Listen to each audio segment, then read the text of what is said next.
Many people see Vladimir Putin as a symbol of enormous power and strength. He's been the leader of Russia since 1999, and no one has made as much influence there since Stalin. Putin has taken bold actions like invading nearby countries, meddling in the US elections, and even altering the Russian constitution so he can stay in power until 2036. However, Putin's rise to power was not straightforward. In the 1990s, a group of wealthy individuals known as oligarchs dominated Russia. They made their fortunes during the Soviet Union's fall, controlled the media, had many politicians under their influence, and were instrumental in bringing Putin to power. But when Putin didn't act in their favor, they turned against him. Now let's take a step back to understand why the Soviet Union fell apart. It was a global powerhouse, launching the first man into space and creating the first satellite. Yet in the 1980s, it started to crumble, largely due to the costly war in Afghanistan, which drained its finances and led to economic decline. Attempts to modernize the economy came too late. People began demanding independence, and when the Berlin Wall fell, the Soviet Union started to break apart. The Soviet economy was massive but flawed.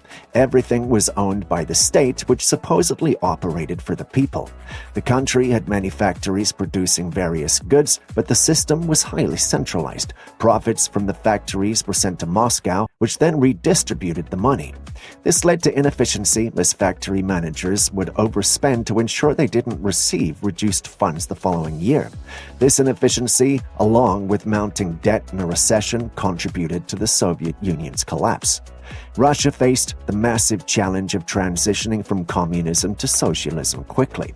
The government aimed to privatize the nation's many factories, which were draining its budget, while also ensuring that ordinary Russians benefited from this change. The plan was to divide company ownership into three parts: 1/3 for the people, 1/3 for the government, and the final third for investors. To facilitate this, the government issued vouchers to citizens, which could be exchanged for company shares. While this sounded good on paper, it was ripe for exploitation. Many Russians, unfamiliar with the concept of ownership and desperate for immediate financial relief due to unpaid wages, sold their vouchers to factory managers for far less than their worth. As a result, the intended widespread benefit to the populace didn't materialize, and a small group of individuals amassed significant wealth and power, becoming the new elite. The term oligarchs gained prominence during the 1996 re-election campaign of Russia's first president, Boris Yeltsin, whose popularity was waning amid national turmoil.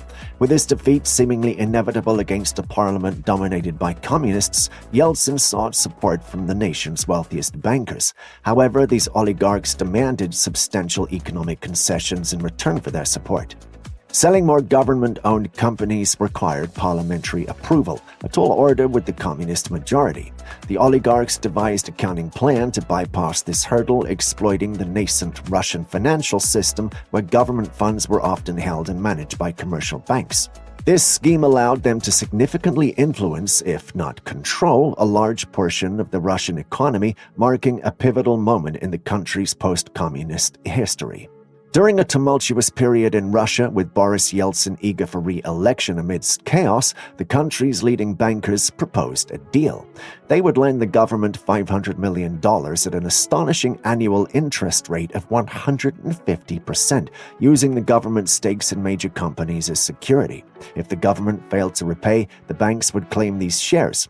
After Yeltsin's victory in 1996, the government couldn't repay the debt, allowing a few individuals to gain ownership of some of Russia's largest firms. Vladimir Putin, the architect of this plan, acquired a controlling interest in Norilsk Nickel, a giant in the nickel and palladium industry, for $170 million. This investment paid off significantly as the company's value soared to nearly $50 billion, and Putin's fortune grew to $27 billion, making him one of Russia's richest individuals. Similarly, Mikhail Khodorkovsky acquired a major stake in Yukos, Russia's leading oil and gas company at the time, for about $150 million. By 2003, his investment was worth billions, and he became the wealthiest person in Russia. Another notable figure, Berezovsky, gained control over significant assets like Avtovaz and Aeroflot, and through his scheme, obtained Sibneft with Abramovich. This company, now known as Gazprom, further increased his wealth. In just 1 year, 7 individuals amassed incredible wealth, enabling them to influence politicians, acquire media outlets, and attempt to wield comprehensive control over the government. This period marked a significant shift in Russia's post-Soviet history, with profound implications for the country's political and economic landscape. As Boris Yeltsin considered stepping down, he was persuaded by Berezovsky to appoint a young KGB officer, Vladimir Putin, as his successor. Initially, Putin appeared to be the ideal successor, promising safety for Yeltsin and his family and accommodating the oligarchs' requests.